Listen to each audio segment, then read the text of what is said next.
Berita menarik sepanjang minggu ini. Nombor 6. Datuk Seri Anwar Ibrahim berkata, kerajaan sama sekali tidak bersetuju dengan pandangan dikemukakan Dr. Mahathir Mohamad yang tidak berpuas hati terhadap kesetiaan kaum India dan Cina di Malaysia. Pada masa sama, Perdana Menteri menyatakan memang diketahui bahawa Mahathir selalu bersikap sebegitu termasuk pada orang Melayu sendiri. Misalnya, kata Anwar, Mahathir pernah menuduh bangsa Melayu sebagai pemalas dan kini mendakwa orang Cina dan India Malaysia sebagai tidak setia kepada negara ini. Katanya memang dia terkenal dengan dakwaan seperti Melayu malas, orang India dan Cina kurang setia, melainkan beberapa kroni dia. Tambah Perdana Menteri, semua rakyat Malaysia adalah setia kepada negara ini. Mahathir yang kini menjadi penasihat kepada 4 kerajaan negeri, pimpinan Perikatan Nasional itu menganggap rakyat kaum Cina dan India Malaysia tidak mempunyai kesetiaan penuh kepada negara. Mahathir juga menunjuk jari kepada pendatang yang dianggapnya terus mengamalkan budaya serta adat masing-masing meskipun sudah menjadi warga negara Malaysia. Kenyataan itu disanggah pelbagai pihak termasuk gerakan yang menjadi parti komponen PN. Anwar turut menambah pada pandangannya, semua rakyat tanpa mengira kaum memberikan kesetiaan kepada negara. Katanya kita mesti menghormati antara satu sama lain tanpa mengira kaum dan kita mesti menghayati kekuatan rakyat. Nombor 5. Penulis blog kontroversi Raja Petra Kamarudin tampil menegaskan bahawa pentadbiran kerajaan perpaduan diterajui Datuk Seri Anwar Ibrahim terlalu kuat untuk dijatuhkan. Dia juga berulang kali berkata, langkah Dubai yang digerakkan pihak pembangkang bagi menjatuhkan kerajaan Madani sebagai gagal. Katanya Anwar tidak boleh dijatuhkan. Langkah Dubai gagal walaupun mereka kata ada angka. Dikatakan 120 ahli parlimen menyokong akan bertambah naik lagi lebih 120. Langkah Dubai memang ada tetapi gagal. Usaha untuk menjatuhkan Anwar tidak berjaya. Memang ada usaha menjatuhkan tetapi tidak berjaya. Pengakuan Raja Petra itu selepas pengumuman Ketua Polis Negara Tan Sri Razaruddin Hussein pada 15 Januari yang akan memanggilnya dan beberapa lagi individu. Mereka dipanggil untuk dirakam keterangan berhubung langkah Dubai. Menegaskan lebih lanjut, Raja Petra berkata, blok pembangkang dalam keadaan lemah tanpa sokongan mencukupi untuk menumbangkan kerajaan pimpinan Anwar. Katanya ini membuktikan Anwar kuat, pembangkang pula lemah. Anwar tidak dalam bahaya, kedudukan Anwar tidak terancam, pembangkang lemah dan tidak ada sokongan. Razaruddin pada sidang media 15 Januari lalu berkata, Raja Petra yang berada di London bukan sahaja diperlukan dalam kes langkah Dubai. Malah terdapat beberapa ketersesatan polis turut pernah dibuka ke atas Raja Petra sebelum ini. Nombor 4. Wan Saiful Wanjam menyalahkan kurangnya liputan media mengenai perbahasan dasar oleh Ahli Parlimen Perikatan Nasional menyebabkan timbul dakwaan menyatakan isu dibangkitkan pembangkang tiada isi. Ahli Parlimen Tasik Geluguk itu berkata, media jarang melaporkan mengenai Ahli Parlimen pembangkang apabila mereka menyentuh isu yang lebih berat di Dewan Rakyat seperti isu rakyat, ekonomi, tadbir urus dan hal ehwal antarabangsa. Ahli Majlis Pimpinan Tertinggi Bersatu itu menggesa media memberikan liputan lebih menyeluruh terhadap Ahli Parlimen pembangkang apabila mereka berbahas dasar kerajaan. Katanya media harus menyediakan laporan yang tepat mengenai apa yang diungkapkan oleh Ahli Parlimen pembangkang. Bekas Ketua Penerangan Bersatu itu mengulas dakwaan bekas Ahli Parlimen Damansara, Tony Phua, bahawa isu dibangkitkan pembangkang di Dewan Rakyat tidak berisi. Wakil DAP itu berkata topik dibangkitkan Ahli Parlimen pembangkang kebiasaannya hanya satu dimensi dan sentiasa mengenai kaum, agama, alkohol atau pemakaian. Bagaimanapun, Wan Saiful berkata dakwaan Phua adalah selektif dan melulu dan bertujuan untuk memberi gambaran buruk pada PN.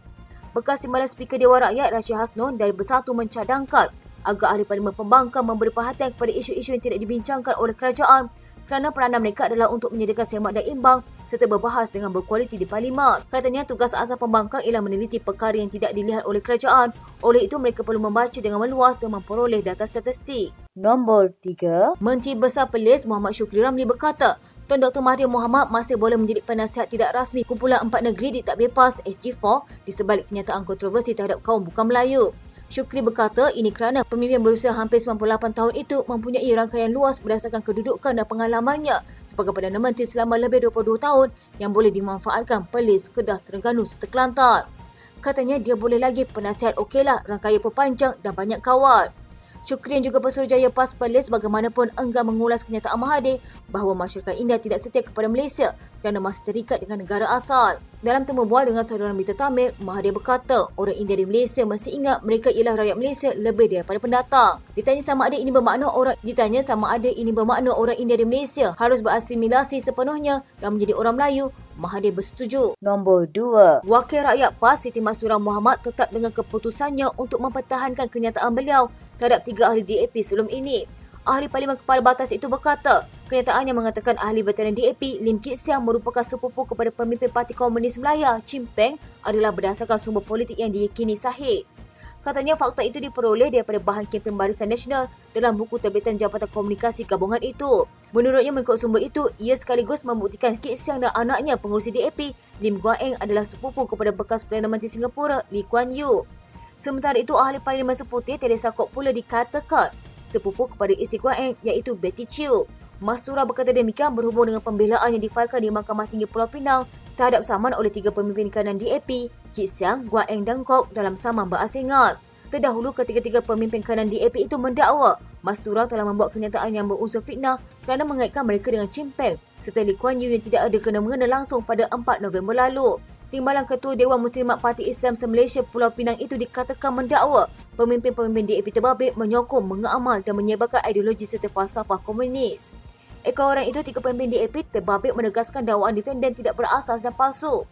Bahkan mereka menuntut ganti rugi secara am serta injaksi untuk menghalangnya mengulangi dakwaan tersebut. Namun, Mastura menjelaskan sumber yang didapatinya itu merupakan entiti yang memainkan peranan penting dalam menyampaikan agenda Barisan Nasional kepada ahlinya dan rakyat.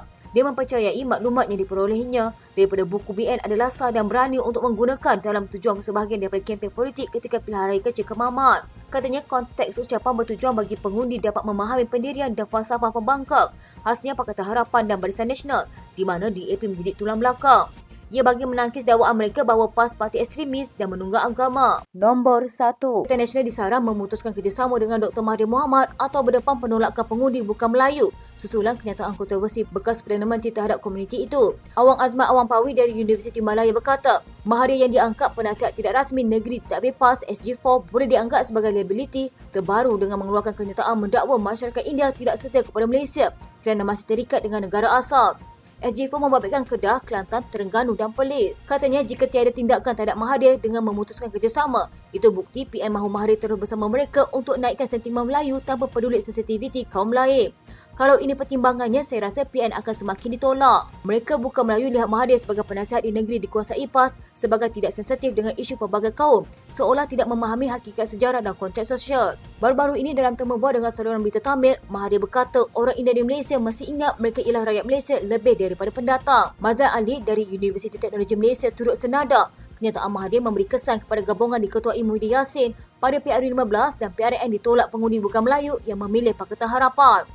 Menurutnya, PN sebenarnya tidak terkesan jika memutuskan hubungan dengan Mahathir kerana beliau tidak lagi mempunyai pengaruh besar dalam politik negara. Katanya pengaruh Mahathir memang wujud terutama dalam kalangan Melayu namun tidak sekuat dahulu. Tanpa bersekutu dengan mana-mana gabungan besar seperti PH, Barisan Nasional atau PN, parti politik diterajui Mahathir tidak mampu memenangi kursi jauh sekali tubuh kerajaan. Mahathir ketika itu gagal mempertahankan Parlimen Langkawi dan hilang deposit. Ditewaskan calon PN Muhammad Suhaimi Abdullah.